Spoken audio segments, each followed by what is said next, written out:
Good evening and welcome to Blueprint Explosive Exclusive. I'm Madhav Das Gopalakrishnan. Viewers, months after the Red Fort blast, which shook the entire national capital, a security breach at Delhi Assembly has now been reported. At around 2:05 p.m., a white-colored Tata Sierra vehicle managed to forcibly enter the premises of the Delhi Assembly. The individual in this car then placed a bouquet near the premises of the Speaker's room and managed to flee the high-security premises. What's shocking is that the Delhi Assembly Speaker, Vijendra Gupta, was present at the time of the security breach. As we speak, the Special Police Commissioner, including top probe agencies, are at the spot investigating the larger motive behind this incident. Now, the intruder has been arrested and the suspected vehicle has been apprehended as well. Let's quickly explain to you what exactly we're talking about in terms of this entire security breach scene at the Delhi Assembly. This is in fact the bouquet that was placed inside the Assembly premises. And the larger issue, of course, that many are looking at from this entire incident is that what really was the incident that took place. Let's take a look at what really are we reporting on this, what is the exclusive information available. The first is that the suspect's car rammed into the Delhi Assembly gate at a very high speed. The second is that there were no security personnel present at the Assembly gates. The third is that the intruder managed to enter, place a bouquet and flee the spot. Fourth, the Delhi Assembly Speaker was present at the Assembly during this breach and both the suspect and the vehicle were traced. They were later apprehended as well. With such a major breach, there are few lapses in security that have now come to the light. What is it that we're talking about? A, it is the main gate where this security breach has been reported from. How is it possible that the cops failed to stop the entry and exit from such an important installation? The vehicle entered without any detection and ramming the gates managed to actually make its way through. This began at the gate 2 of the Assembly, where this intruder forced his entry into the premises and broke through the barricades. There was, of course, the core area. He left a bouquet there near the Speaker's office, and then while the security personnel attempted to intercept the vehicle, they could not stop the intruder in time. It exited to gate number 3, managing to flee the premises completely. This entire sequence just unfolded in a few minutes, raising serious questions over the security layering, the response time at one of the capital's most sensitive locations. Let's quickly take this across to Priyank as well as Shivam joining us. We have Priyank and Shivam both at the Assembly premises. Shivam, coming to you first. Now, the question that is on many people's minds is that how could such a breach happen? This is the Assembly we are talking about. We have seen, of course, in the past, legislature buildings such as the Parliament have come under attack, and that this is not very far from the Red Fort, where we've seen a similar attack happen just months earlier. Exactly, Madhav. In fact, when we go inside the Delhi Assembly to cover it, there are multiple layers of security through which we also have to go through. The cars are parked outside, more than 150 meters away from the main gate, from the premises. And today what we have been given to understand is that gate number 2, which is normally closed even for MLAs, only VVIPs are allowed to enter because it is very close to the main auditorium, very close to the main Speaker's room. That gate was breached. The car rammed inside the Assembly. The accused comes out, puts the bouquet, again goes back to the car, then takes it to the gate number 3, and still no one tried to trap the accused person. No one tried to do anything. Yes, to an extent you can understand that yes, the car immediately rammed inside the Assembly premises, but then the car stops, the person comes out, the person puts the bouquet, he comes back into the car. What were the security officials doing at that particular time? Isn't it the exact moment why these drills are being organized, why they are trained for these emergency purpose? If this is not emergency, then what actually emergency is? Okay, stay with us, Shivam. Many questions that will have to be answered by the security personnel there. Priyank is also with us because, Priyank, there is very important information coming in at this point of time that a high-level committee has been formed. Yes, we can break that information at this point of time. A high-level committee has been formed to probe the security breach at the Delhi Legislative Assembly, and an ADGP rank officer will be supervising this probe committee. And this particular individual, Sarabjit, is a follower of the Kisan Andolan, is what we know. What are the cops suspecting as to the motive behind this security breach? Priyank. See, Madhav, the Delhi Police Commissioner Satish Gulcha had just left from this DCP office. I spoke to him and he has said that a detailed statement will be coming out from the Delhi Police side. There are 3 individuals who have been apprehended so far. Sabjeet has been put on arrest and the ADG rank officers are still inside. So the high-level committee will be probing this particular incident of how Sabjeet managed to stay inside the Delhi Assembly for the nearly 6 minutes. He entered from gate number 2 and in fact, he went back from the gate number 2 once again after managing to escape from the location. But his social media profiling is also important, Madhav, because he had been a very hard supporter of the Kisan Andolan. He had posted pictures of Sidhu Moosewala. He had posted pictures of Deep Sadhu. You can still see that the CRP officials are coming to the DCP office where the meeting will still continue, although the CP of the Delhi Police has just left from the location. The suspects have been kept at the Roopnagar police station. Let me show you the visuals that how the senior officials from the CRPF are still coming for another set of meeting while the ADG rank officers had already been meeting here over the period of last 1 hour. So this is certainly something serious which has happened where the suspect has managed to stay there for 6 minutes. That's why a high-level committee will be probing this major lapse. Well, no less than the commissioner, special commissioners, top brass of the Delhi Police that have visited there, just going to show how seriously this breach is being viewed. But why did it happen in the first place and who will be held accountable are some very important questions. At the same time, there are political reactions coming in from various political parties. Listen in. ये तो बड़ा बहुत भारी security lapse है. समझ नहीं आता कि आखिर किस तरह किसी की इतनी हिम्मत कैसे हो जाती है. मैं समझता हूं कि इसकी बहुत थोरो इन्वेस्टिगेशन होना चाहिए और जो भी दोषी है उनको बेहद सख्त सजा मिलनी चाहिए. उनकी मंशा क्या थी, किस लिए वो बैरिकेड तोड़ के अंदर घुसे गाड़ी को लेकर, उनके तार किन से जुड़े हैं. जब आम आदमी पार्टी की सरकार थी तो पुलिस प्रशासन उनको असेंबली के गेट तक प्रदर्शन करवाता था. तो कहीं ना कहीं असेंबली की सुरक्षा को खतरे में डालने का काम तो खुद बीजेपी ने भी किया है. Let's take this across to our guest. Joining us is Sujata Pandey, political analyst. We have Dr. Vikram Singh, former DGP of Uttar Pradesh, joining us. Advocate Anmol Panwar is national spokesperson of Aam Aadmi Party, and Dr. Akashdeep Bunni, political analyst, also with us. Let me start with you first and foremost. Sujata Pandey, huge security breach. Who's going to be held accountable? Because the very fact that this has happened at a gate which is used by VIPs, no less, at such a gate, how is it possible that there was inadequate security?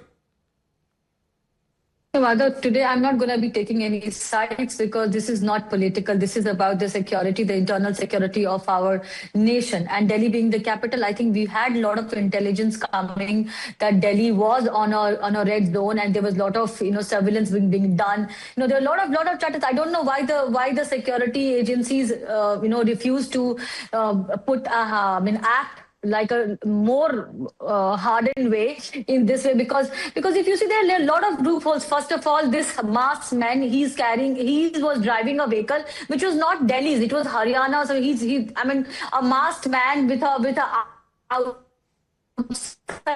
state number is driving on a Delhi in a high security zone. That itself talks about our lapse of security of the traffic police and the security personnel in general. Then it is guarded by the CRPF. Look, there was so much of time that between all this, the man could go in, he could put the bouquet, he could put the ink on the car, and then he was neutralized. So I think it speaks of enough of the fact that we do not learn from the past. We have seen the parliament being attacked in 2020. In the past, we have really not learned anything from it. Okay, two questions that arise. One is it's a UP registered vehicle, not that it changes the facts, and also the individual was apprehended and not neutralized. But let me quickly bring in some of the other panelists as well. Advocate Anmol Panwar, the question is that who's responsible for this? At this point of time, we know that the individual concerned has been nabbed, and obviously the Delhi police will say that in a matter of hours, we've managed to nab the person responsible for this particular security breach.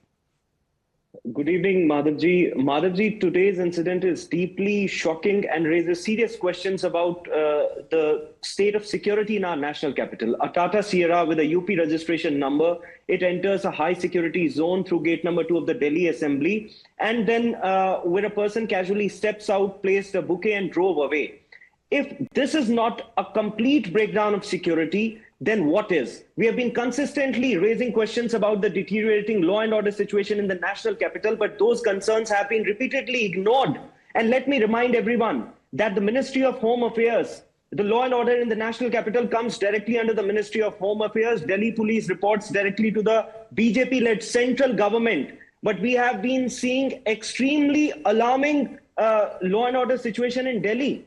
और विडंबना देखिए, जब चुने हुए हमारे प्रतिनिधि विधानसभा में घुसने की कोशिश करते हैं तो छावनी में तब्दील कर दिया जाता है, लेकिन अपराधी बेलगाम होकर घुस रहे हैं. And the moot question is, if the Delhi Assembly itself can be breached so easily, so what message does it give to the common citizen? This is not just negligence, this is systemic failure of the BJP-led central government. Okay. Heads must roll. It's their Heads must roll. accountability. The law and order situation concerns have been expressed by successive governments, says Anmol Panwar. Your response to that? Shashank Shekhar Jha, lawyer of Supreme Court, is also joining us. Shashank Shekhar Jha. Namaste, Madhavji, and my fellow panelists here. Madhavji, this is definitely a serious concern, but the moot point is that it should, people should be held accountable for this. But I really feel that, it is not about security lapses as such. What I feel is that it was one of those incidents which should not have occurred in the first place. We have seen also in the past where the parliament has been... Why is this not a security lapse? It was... I really feel, Madhavji, that it was one of those incidents where it was due to lax-side attitude of those security personals who could not have taken care properly. So the lax attitude is what caused the security lapse? Require a proper investigation. Security lapse. No, so that is what I am saying, Madhavji, that I really don't think that it is that matter where you directly target someone. I really feel that it was one of those incidents which could have been avoided easily, and a proper investigation can actually bring out something. But I really don't think that there is a dark... Mr. Shashank Shekhar Jha, when the imported vehicle entered 7 Racecourse Road, as it was then known, now known as 7 Lok Kalyan Marg, during the UPA regime, the opposition raised a huge hue and cry about a massive security lapse. If that was a security lapse, by that definition, this is also a massive security lapse. This is a well-guarded facility. So let's not try and reinvent the wheel in terms of what has happened. Let me bring in fact, former DGP of UP, Dr. Vikram Singh. Do you agree with this contention that this was not a security lapse? Good evening, Madhavji. I find this to be absolutely unacceptable and bizarre. This is a very serious multiple-level security lapse, and there should be consequences for those who were in charge of the situation. I would rather that first place those in charge under suspension and then go in for the inquiry. One really has to try very hard to breach gate number 2, break the broom barriers, take your bouquet, leg it to the place of your choice, spread ink and then move away. And then you're not apprehended for hours together. And the very fact that Sarabjit has been apprehended after some time is no cause of celebration or consolation. The fact of the matter is that the security was breached, and breached in a manner that nobody could intervene and obstruct this Scorpio and prevent him from going outside. What kind of security are we referring to when he came at will, did what he wanted to, and went away at will, Madhavji? Therefore, the police cannot claim any success in this matter. Okay. So, I'm sorry, I'm just interrupting you for a moment there, Mr. Vikram Singh. We can see the FSL staff there are probing the Tata Sierra vehicle. They're at that particular location, and you can see that is the Tata Sierra vehicle that you see they're standing next to. That's the same white-colored Tata Sierra vehicle that breached the security barrier at the Delhi Assembly. Dr. Vikram Singh, the person concerned has been arrested. FSL team is present at that particular location. But what do we do to prevent such incidents from happening? It's certainly not an accident, but the fact that a high security zone can be breached so easily by any citizen, what does this really show? Madhavji, if the security is not fail-proof and foolproof and totally invincible, then it is no security at all. Coming as it does in the backdrop of 10th November explosions in the Red Fort, we should have been extremely more cautious and alert. There has to be rehearsal, there has to be a backup plan, and there has to be checks and balances to prevent the escape of the culprit. Nothing like that happened. Obviously, I feel it was a very cavalier attitude of the security staff, and they took everything for granted. No checking, no rehearsals, no checkpoints, and also, presuming that everything will be hunky and dory. This does not happen. One such incident, and it exposes the chink in the armor. Right. Dr. Akashdeep Muni, your response to that? An incident that has exposed the chink in the armor as far as our security here in the national capital is concerned. See, Madhavji, it seems that we have not learned from our history. Recently, only 3 years ago, in December 2023, you saw 6 people intrude the Parliament Assembly. This was a wake-up call for all the security agencies to pull up their socks. But after this particular major security lapse happening says that we have not learned from our mistakes. And this time, at least some heads should roll. Some people should be made accountable. The Home Ministry is in charge. I'm not saying the Home Minister should be made accountable for this directly, but at least for this major security lapse, a nation should know that there are some heads rolling. We all know that our assembly was attacked by terrorists at one time. And in 2003 security lapse, we all saw that these people entered the assembly during a live session with yellow canisters. I think you're confusing the assembly and parliament there, Dr. Muni. They're two very different buildings. But nevertheless, the question for Shashank Shekhar Jha remains. Shashank Shekhar Jha, at the end of the day, the fact is that this has happened despite the kind of security situation that's prevailing in Delhi. We all know the Red Fort attack has happened. It's not very far, perhaps a few kilometers away from where this incident has happened in the assembly. Definitely, there should have been higher security standards, and this is a failure, which is why you have the commissioner, the special commissioner, and ADGP level inquiry happening as far as this case is concerned. Madhuji, I'm saying with very confidence that, the investigation should be definitely there to find out as to how this happened. But to link it with, parliament attacks, or for that point, security of Delhi as such, I don't find that having strong hold. I'm just saying that this is one of those incidents which should not have happened. But linking it with security failure, or directly calling out the Home Minister of India for this thing, I don't think that is acceptable, or that should be the topic of the debate here. Anmol Panwar, your response to that. I have been to Delhi. Let's get a response from Aam Aadmi Party. Anmol Panwar. Madhavji, no one is safe in Delhi. People are living in fear. And I'll give you some data. There are daily 4 incidents of rape which are being reported, and it's a Delhi police report. 500 murder, 26 cases of robbery, 2,000 cases of rape, 900 cases of attempt to murder. And the moot question is that there's a 4-engine government ruling in Delhi, led by the BJP.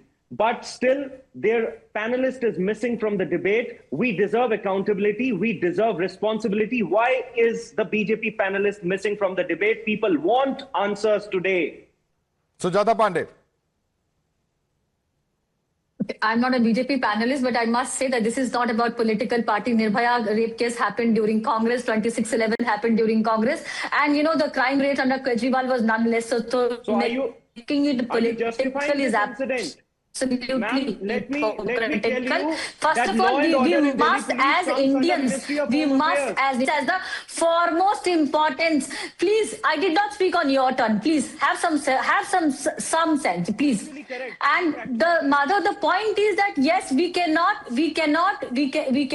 keep it been pointing on one political party or another, because no political party would want an attack on the assembly in any case, because they are the ones whose life is at the highest risk. That is one. But I feel that perhaps there are 3 things that we should learn. That perhaps we make the VIPs protocol so strict, but we do not make the perimeter protocol so strict. We protect the netas with the hundreds of cavalries and the security personals and all of that. But the perimeter security has always been one loophole that we have seen one incident after another, if you see over the past few years. At the highest level of the CCTVs and the AI-driven, the social media monitoring, etc. But I think the person who's monitoring it, whether it is the security personnel or whether it is the IT... All right, there needs to be more accountability. That's certainly the broader issue coming out, the broader message coming out. Sujata Pandey, Shashank Shekhar Jha, Dr. Vikram Singh, Advocate Anmol Panwar, and Dr. Akashdeep Muni. I'd like to thank all of you for joining us. There's some